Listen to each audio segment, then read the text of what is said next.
અને દમણના ડાભેલની કંપનીમાં ભીષણ આગ લાગતા નાસભાગ મચી। ટોટલ પેકેજિંગ નામની કંપનીમાં આ આગ લાગી અને આગ બેકાબુ બનેલી આગ બાજુની યસ પેકેજિંગ કંપનીમાં પણ પ્રસરી। આગ પર કાબુ મેળવવા માટે 7થી વધારે ફાયરની ટીમ ઘટનાસ્થળે પહોંચી। ટીમ દ્વારા તપાસ હાથ ધરવામાં આવી રહી છે। પ્રયાસ તેમના સતત ચાલુ છે બેકાબુ બનેલી આગને કાબૂમાં લેવાનો।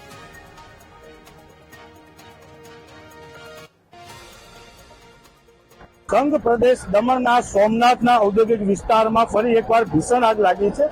આ વખતે જે રીતે પેકેજિંગ યુનિટમાં ભારે આગ લાગતા અફરાતફરીનો માહોલ મચી જવા પામ્યો છે।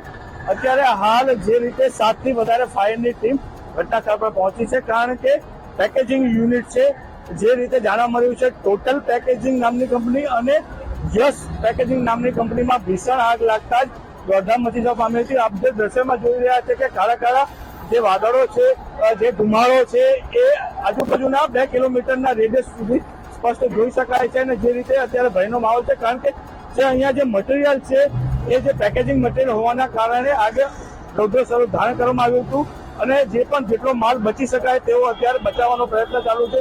આજુબાજુની કંપનીમાં આગ ન લાગે અને ન પસરે તેની ખાસ કાળજી રાખવામાં આવી રહેલી છે।